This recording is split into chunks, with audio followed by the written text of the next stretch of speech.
Good YouTube, Quinn Wade coming to y'all with that instant analysis on the Indiana Pacers trailing almost a whole game versus the Detroit Pistons, but they was able to win the game and go 1-0 for the start of the season, 115-109.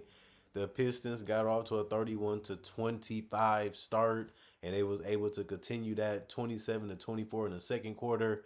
And then the Pacers started to turn things around 33-32 in the third quarter. And then the fourth quarter, they was able to outscore the Pistons 33-19, which was basically the way that they ended up winning the game. Some crucial threes for Benedict Mathurin and some big plays from Pascal Siakam was able to lead them to victory for the most part. And Pascal did have 19 points, plus 15 and plus minus 2 steals, 9 rebounds. 3 of them was offensive, 2 or 3 from the free throw line, 1 or 3 from the 3-point line, 8 or 15 from the field. Aaron Nesmith was 2 or 4 from the field, 1 or 2 from the 3-point line, 2 or 2 from the free throw line, 2 rebounds, 2 steals, 1 block, 4 personal fouls, -1 plus minus 7 points. Miles Turner gave some decent floor spacing. He was only 3 of 8 from the 3-point line, but he was also 3 of 3 from the free throw line, 7 of 14 from the field. Was able to mix it up a little bit tonight with the dunks and the shots. And that's what they needed. He had 20 points, 9 rebounds, 4 assists, 4 blocks.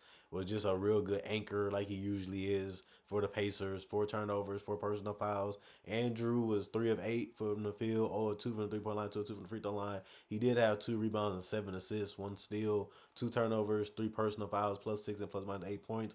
And Tyrese, he didn't shoot the ball well, especially from three, where he was 1 of 9 from the 3-point line and 6 of 18 from the field, 2 of 2 from the free throw line. He did also have 5 rebounds and 4 assists. One of them was offensive for the rebounds, 3 steals, 2 blocks, 3 turnovers, 2 personal fouls, plus 15, plus minus 15 points. Obi Toppin was 1 of 2 from the field, 0 of 1 from three, 1 rebound, 2 assists, 1 steal, 3 personal fouls, -9 and plus minus 2 points. Freeman was 2 of 2 from the free throw line, didn't take a field goal or a three. 1 turnover, -5 and plus minus 2 points. James the Giant Wiseman was able to go 2 of 4 from the field, 0 of 1 from three, 2 of 2 from the free throw line, 1 rebound, -4 and plus minus 6 points. Walker, 1 of 2 from the field, 1 of 2 from three. That was on the attempt. 1 rebound, 1 assist, 1 turnover, 2 personal fouls, -5 and plus minus 3 points. TJ McConnell continues to run that secondary offense, and he makes some huge differences when he's out on the court. He was 7 of 8 from the field. He didn't take a three or a free throw. Just was very efficient in his shot selection. He also had 2 rebounds, 4 assists, 1 steal, 1 turnover, -11 and plus minus 14 points. And Benedict, a guy that kept him in the game and continued to hit some big shots, was 5 of 8 from the field, 2 of 3 from the 3-point line, 7 of 9 from the free throw line. Also had 6 rebounds. One of them was offensive, 1 assist, 3 turnovers, 3 personal fouls, plus 8 and plus minus 19 points. And then Shepard was zeros across the board, but he did grab 2 rebounds and got 1 block. 2 personal fouls, plus 1 and plus minus 0 points. Nobody significant missed any time. They shot 42 of 83, 50% from the field, 9 of 31, 29% from three, 22 of 25 from the free throw line. That's 88%. They did have 39 rebounds, 32 assists, 10 steals, 8 blocks, 15 turnovers, and 23 personal fouls. And then you look at the Pistons, they ended up doing a real good job. Tobias Harris was 6 of 13 from the field, 1 of 5 from three. Unfortunately, they needed some of them threes to go down because he was 1 of 6 from three. 2 rebounds, one of them was offensive, 1 assist, 1 block, 2 turnovers, 3 personal fouls, -11 plus minus 13 points. Tim Hardaway Jr. was 4 of 9 from the field, 4 of 7 from three, 2 of 2 from the free throw line, 1 rebound, 1 assist, 1 steal, 2 personal fouls, -2 and plus minus 14 points. Jalen Duran played 30 minutes tonight, was really efficient, 4 of 4 from the field. He did have 4 offensive rebounds, 5 of 6 from the free throw line, 13 rebounds total, 4 assists. 2 turnovers, 3 personal fouls, -16 and plus minus 13 points. And then their franchise player played 37 minutes. He was 10 of 23, 2 of 6 from three, hit some tough ones in there, and was also able to get to the free throw line 6 times and made all of them. He had 5 rebounds, 8 assists, showing you that he can not only just score with a mid range, he can post you up a little bit. He can set his teammates up for high percentage shots. He can get out in semi transition or transition and make the right decision, make the right play. It's not too many things that Cade Cunningham can't do. But when he's in that mode where he's trying to find a way to score and make the right decision, he's at his toughest because he's always one step ahead of the team that he's going against, the opposition. And I do think that Kay Cunningham, even if he could have shot the ball a little bit better, he still had a really good game. One steal, three turnovers, two personal fouls, negative 10 plus minus. He did end with 28 points. That's a high for the whole game, I believe, and it is true. And then you look at the fact that Jaden Ivey was able to add 5 or 13 shooting. He was 0-2 from the 3-point line, but he was 7-9 from the free throw line. 5 rebounds, 4 of them was offensive, which was huge tonight.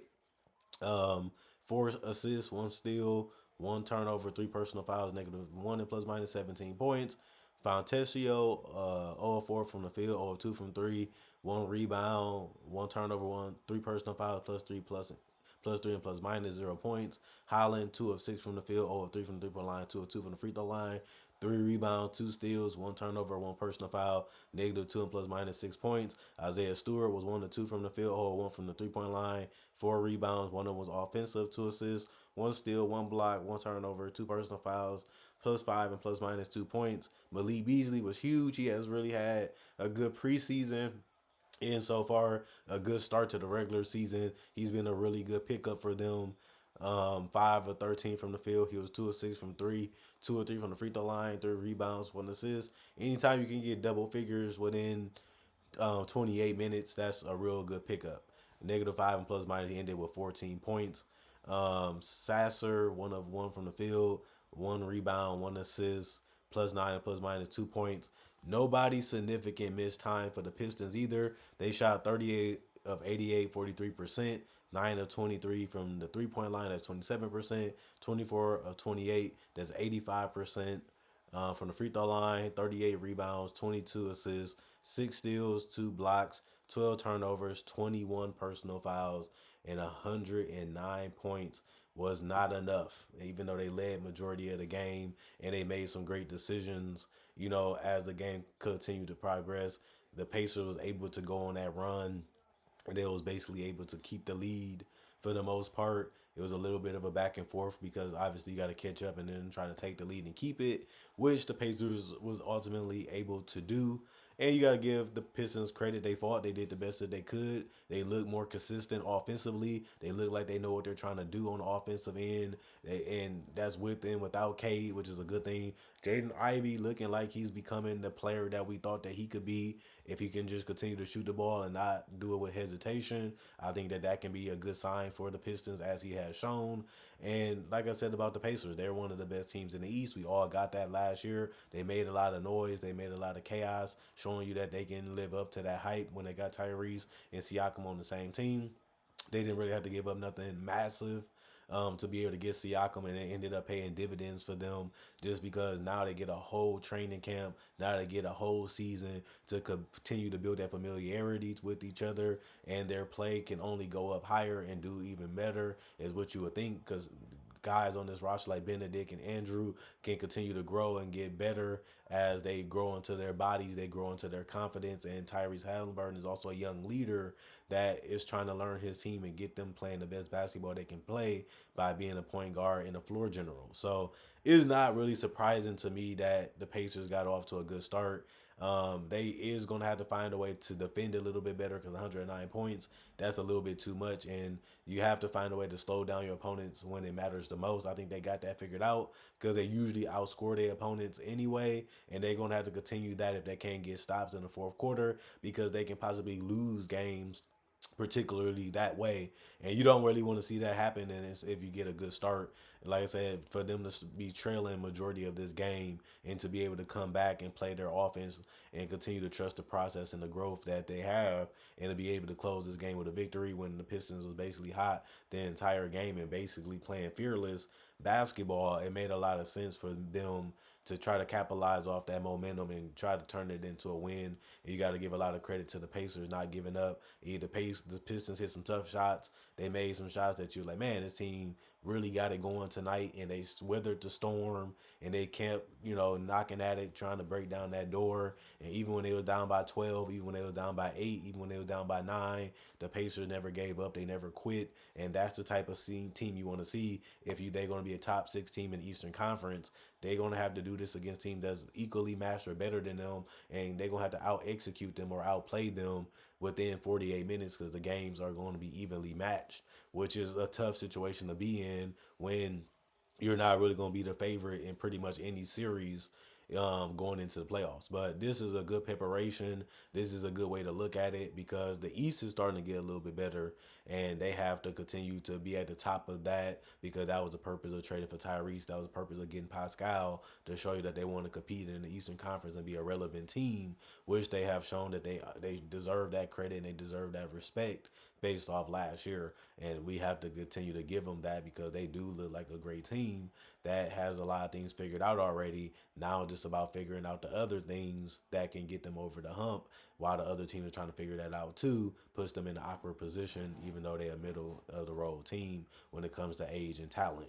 Other than that, comment, like, subscribe, share, hit the notification bell for more analysis. And if you're new to the channel, I do this videos of conversation just like this, and I also do breakdowns and tributes that cover some of the greatest players, the current greatest players, and some rookies too, while I also do other type of content. So check out my other videos. And this is a reminder, if you've already been on the channel, check out some videos you may have missed or you thought you may have wanted to see. Still check them out. This is just a reminder if you forgot. Other than that, keep liking, keep sharing, keep subscribing, keep on supporting the channel to your best of your ability. I really appreciate it. I would love the fact that you guys have been doing that for years, and this channel will continue to be going on as long as you keep doing that. And thanks for watching. I'll be back with another video later today, which is going to be the Bucks game.